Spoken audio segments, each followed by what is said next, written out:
Bat Disrupt. I'm Dominic Cousins. We're here in Atlanta, of course, with Matt Breitenbach, Greg Gould, and our special guest today in Atlanta, Stephen Shane. How are you? I am well, thanks. From Thanks, the Dominic. Aspen market. I am from Aspen. Not originally. Originally, I'm from your neck of the woods, but I've been in Aspen for 28 years. Wow. Awesome. How'd you get to Aspen? Not literally. Boy. You know, I don't know how long this episode is, so I'll try to hone it down. But basically, I had a family business on Long Island, retail boating supply stores, and it was brutal. Not the business, my father and uncle. So ultimately, I gave them each a respectful ultimatum because they wouldn't go in the same room with one another. I had to do it twice. And I said, hey, look, either we sell the business, I'll buy you out, okay, I'll pay you not to come in, or you can try running it because this is not good. So in '94, Halloween, so pretty close to now, right? Yeah. Sold the business. There wasn't much to go around. My father and uncle retired. I ran the New York Marathon, and I took a place sight unseen in Aspen because I used to vacation there, and I was giving myself a hiatus. And my story's not that different from many other people who ended up living in Aspen full time. I just never left. Yeah. Never left. Special place, near and dear in my heart too. I love it. Well, the Hamptons and Aspen, two pretty good places. Yeah. Not a boy. Yeah. Fantastic. So how'd you get into real estate out there? Did you just happen? Do you have any background in real estate back east at all? So, I'm a business person first. And when I moved to Aspen, two things happened. Three things actually. One, I met who is now my wife. Two, and I'm glad I put her first in case she watches this. Two, good man. Somebody approached me. We're three married guys here, so good. It was the advent of snowboarding. So '94 pretty much was when snowboarding, kicked off. And somebody approached me and asked me, with my retail background, if I would be willing to invest in a snowboarding business. I guess he had a friend who was selling or leasing space in Keystone. I said, look, I'm interested in the business, but I'm not moving to Keystone. If you want to operate it, give me a business plan. I'll look through it, and we'll see what we can figure out. And at the same time, I'm looking at the prices of real estate, homes in Aspen. By the way, '94, really a value, but to me, they were astronomical. I could do fast math, put 3%, 6% on any of these numbers, and I went and I got my real estate license. So I ran these parallel paths. I courted my wife. I ended up with 6 snowboard stores throughout the state of Colorado. Wow. And I got my real estate license. And ultimately, as I'm traveling around the state in the snowboard industry, my wife said, you make more money doing one real estate deal than you do paying yourself a salary in the snowboard business. This isn't hard to figure out. Snowboard is for pleasure, focus on real estate. Well, that worked out well. Well, let me ask you before we talk about, is you a snowboarder or you're a skier? I'm now a skier. So I did snowboard for probably the first 18 years I lived in Aspen. But now I prefer having my shoulders square to the bottom of the mountain. You? I can't really say that I do either. I really enjoy being on the mountain. But Tom's a chunky sweater, glass of wine guy, Yeah. And a basketball, right? You play basketball. Basketball guy. Yeah. We are athletes. He's a big snowboarder. I'm a skier, so we're gonna probably come see you. So you probably watch. I've been in the Hamptons my whole life. It's cool. You have this long tenure in Aspen. Being Bat Disrupt, talk about innovation, disruption. What have you seen? I mean, two-part question. One, how have you seen real estate change in that time? Have you seen Aspen change as well? As the second part of that question. people talk about how Aspen has changed, and the fact of the matter is, and I'm sure you guys have the same thing in the Hamptons, every place changes, right? So prices go up, and anything that is great doesn't remain a secret very long. So you have people moving there, second homeowners, third homeowners.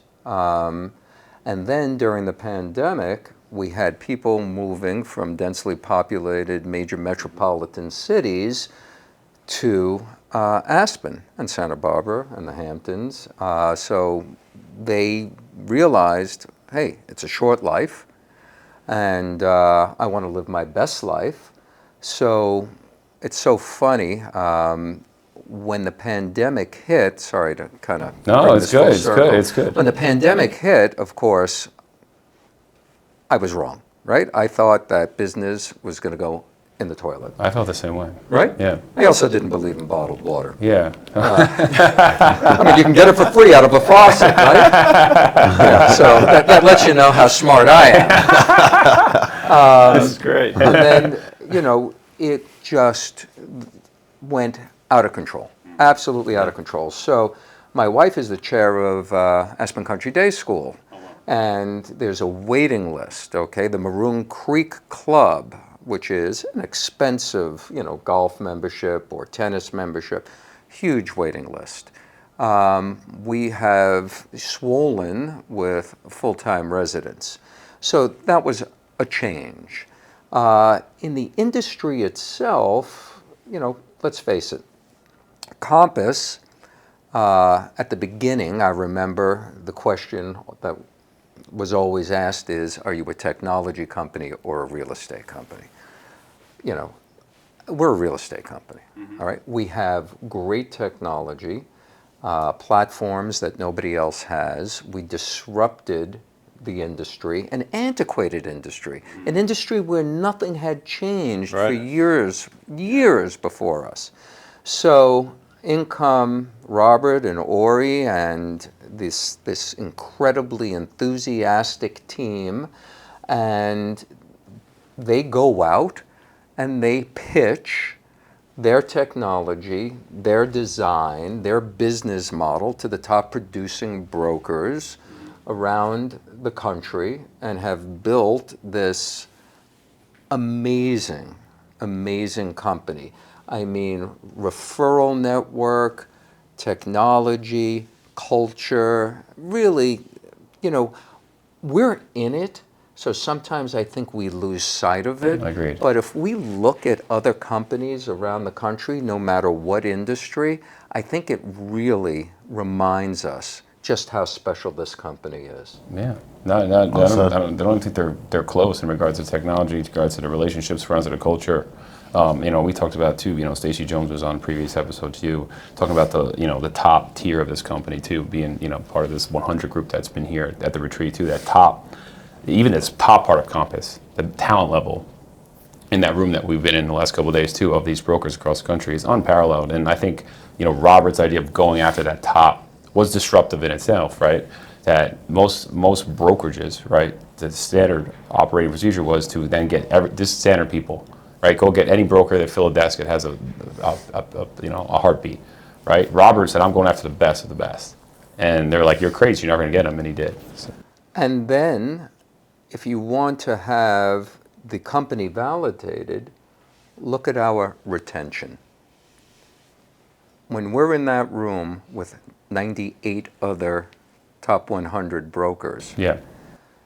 every person there is happy to be there. We're sharing best practices. There's some exceptional, extraordinary people there. So a lot came from different brokerages. Yeah. I think so I was the number one independent broker 6 years ago in Aspen, and Congrats. thanks, and I was the number one independent brokerage as well. So because of that, every company, every brokerage that wanted to make inroads into Aspen called me. They reached out to me. By the way, they didn't know me. They don't think I'm a great guy. I was just number one on that list of, hey, here's a company that we can acquire.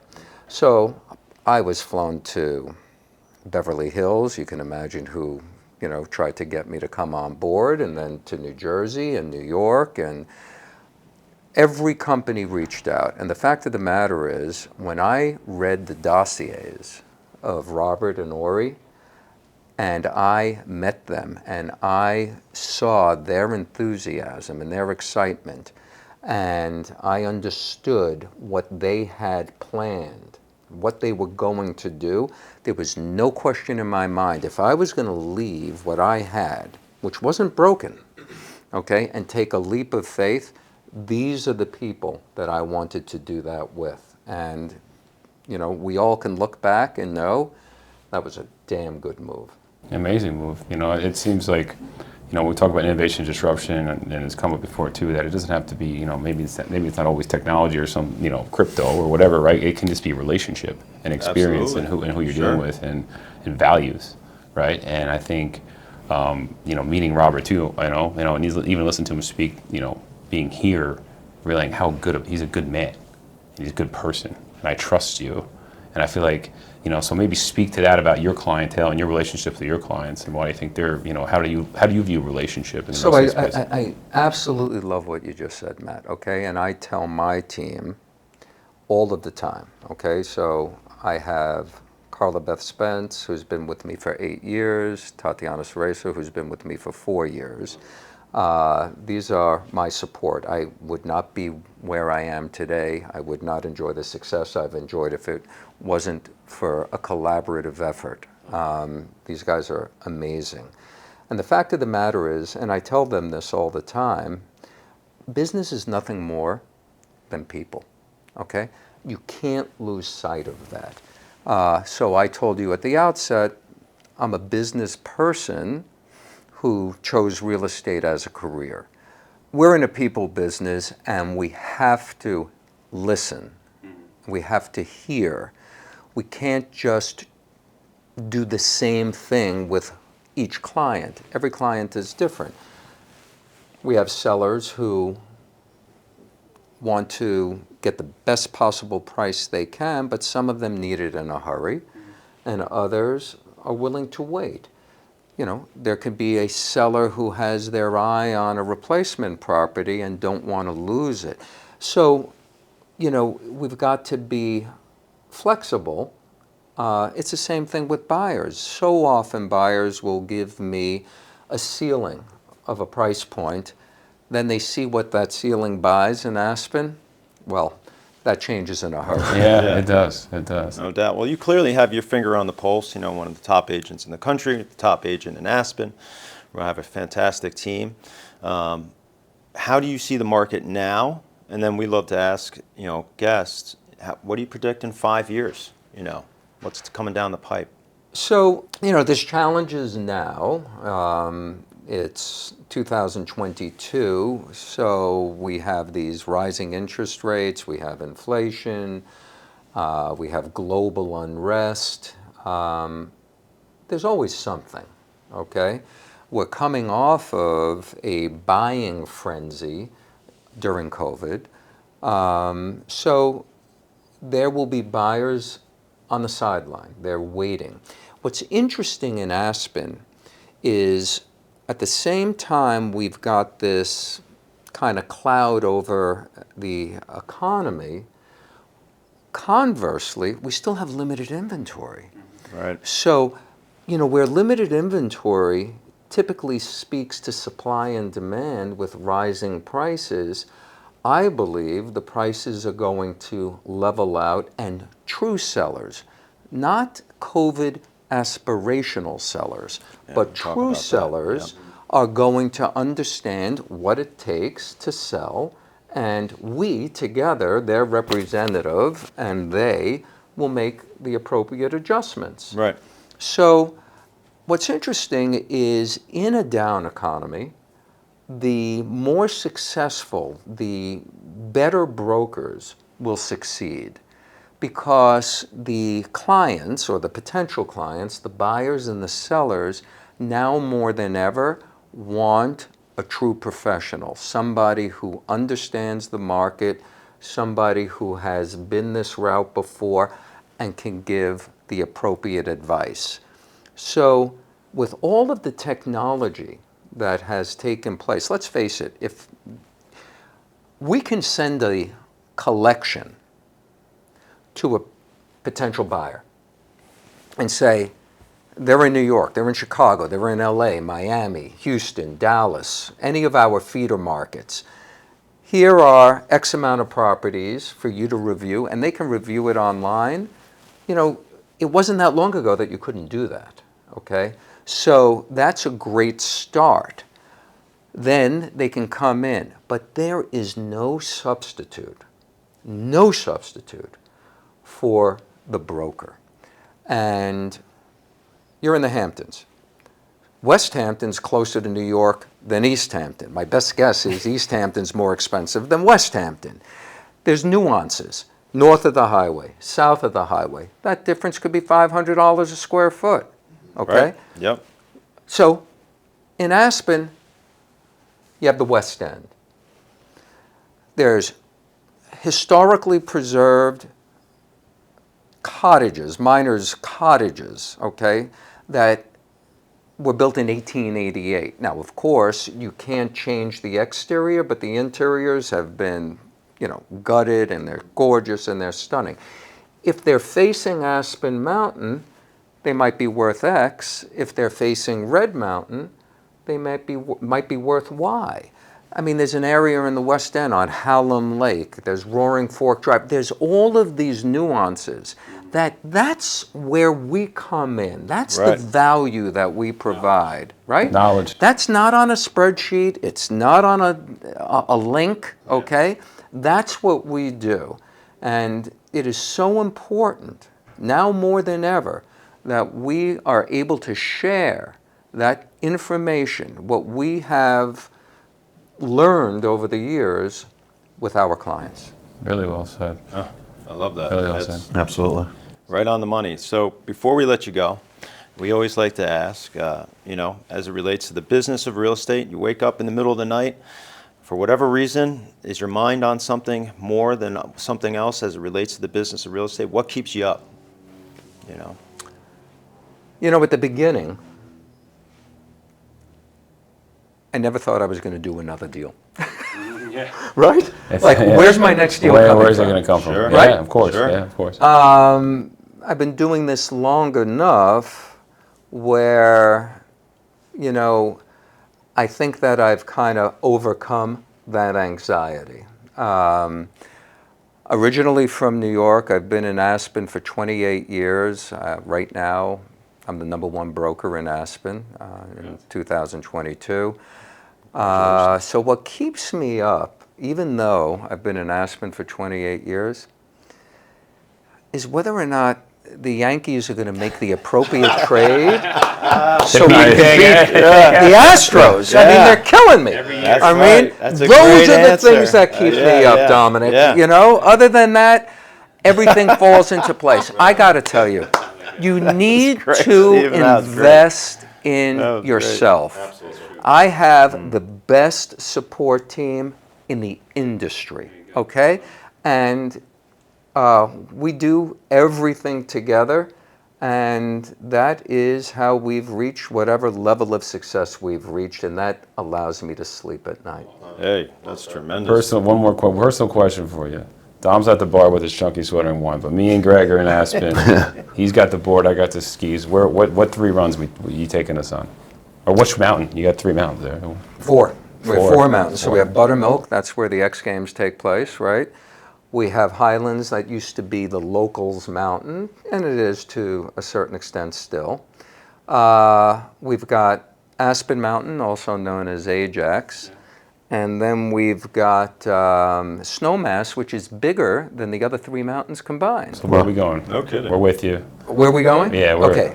So Some every backcountry other power. person you're going to ask this question to is going to tell you about particular runs and Yeah. all that type of stuff, okay? I'm looking out for Dominic. Yeah. We're going to